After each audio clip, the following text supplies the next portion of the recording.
CEO यह देखकर हैरान रह गया कि एक लड़की उसके बेटे को दूध पिला रही थी, लेकिन उसे जल्दी ही एहसास हो गया कि यह एक गलत फहमी थी। उसे लगा कि उसका बेटा तो इस समय घर पर होना चाहिए। जब उसे पता चला कि उस लड़की को बच्चों की देखभाल का काफी अनुभव है और वह वैसे भी एक मैटरनिटी नर्स की तलाश में था, तो उसने उसे $100,000 मासिक वेतन पर नौकरी देने का प्रस्ताव रखा। लड़की बहुत खुश हो गई। उसने सोचा कि इस नौकरी से वह अपने बेटे का पालन पोषण कर सकेगी। फिर उसने बच्चे को अपनी सबसे अच्छी दोस्त के पास छोड़ दिया ताकि वह उसकी देखभाल कर सके। स्कूल के बाद वह सीईओ के घर मैटरनिटी नर्स के रूप में काम करने चली गई। उसे यह नहीं पता था कि उसकी सबसे अच्छी दोस्त पहले ही उसके बच्चे का इस्तेमाल करके उसकी जगह ले चुकी थी और सीईओ की मंगेतर बन गई थी। जब उस दोस्त ने देखा कि नई मैटरनिटी नर्स वही लड़की है, तो वह डर गई और तुरंत मुड़ गई। उसने जोर से कहा कि उन्हें मैटरनिटी नर्स की जरूरत नहीं है। सीईओ ने उसका अजीब व्यवहार देखा और समझ नहीं पाया कि क्या हो रहा है। तभी बच्चा रोने लगा क्योंकि वह दोस्त उसे शांत नहीं कर पा रही थी। सीईओ ने लड़की से कोशिश करने को कहा। जैसे ही लड़की ने बच्चे को गोद में लिया, बच्चा तुरंत शांत हो गया। सीईओ बहुत खुश हुआ। उसने लड़की की देखभाल की क्षमता को पहचान लिया और कहा कि वह आज से यहीं रहकर काम करे। दोस्त ने तुरंत विरोध किया और कहा कि लड़की तो कॉलेज की छात्रा लगती है और मैटरनिटी नर्स बनने के योग्य नहीं है। लड़की ने बताया कि उसने एक बेटे को जन्म दिया है और उसका बेटा अभी उसी दोस्त के पास है। इसे साबित करने के लिए उसने दोस्त को फोन किया। दोस्त रोक पाती उससे पहले ही फोन बजने लगा। लड़की को तुरंत शक होने लगा कि सीईओ की मंगेतर की पहचान कुछ और है। अगले ही पल दोस्त ने झूठ बोलते हुए कहा कि यह इंश्योरेंस कंपनी का कॉल है और तुरंत फोन काट दिया। सीईओ ने देखा कि वह पूरे दिन लोगों से मिलने से डर रही थी, तो उसने पूछा कि क्या बात है। उसने कहा कि उसके चेहरे पर एलर्जी हो गई है और वह अपना चेहरा दिखाना नहीं चाहती। यह सुनकर लड़की ने कहा कि एक घरेलू नुस्खा है जो एलर्जी ठीक कर सकता है। जैसे ही वह देखने के लिए आगे बढ़ी,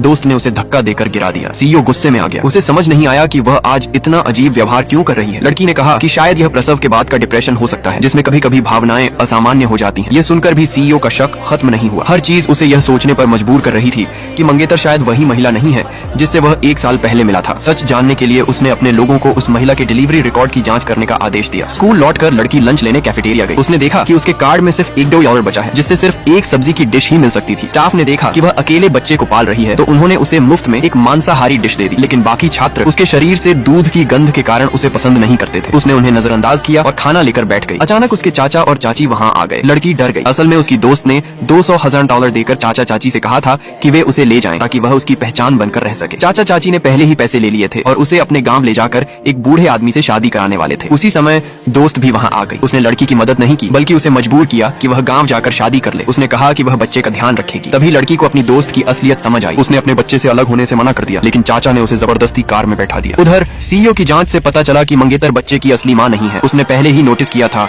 कि जब वह महिला बच्चे को पकड़ती थी तो उसका व्यवहार अजीब होता था और बच्चा रोता रहता था, लेकिन जब लड़की बच्चे को पकड़ती थी तो वह तुरंत शांत हो जाता था। आमतौर पर बच्चा अपनी असली मां की ओर आकर्षित होता है। सीईओ को समझ आ गया कि वही लड़की बच्चे की असली मां है। वह तुरंत कार में बैठकर स्कूल की ओर निकल पड़ा। इधर लड़की को चाचा चाची कार में लेकर जा चुके थे। वह रोती रही, विनती करती रही, लेकिन वे उसे जबरदस्ती शादी के लिए ले जा रहे थे। उन्हें न सिर्फ दहेज मिलना था, बल्कि दोस्त से मिले $200,000 भी। जैसे ही कार चलने वाली थी, उसी समय सीईओ की कार वहाँ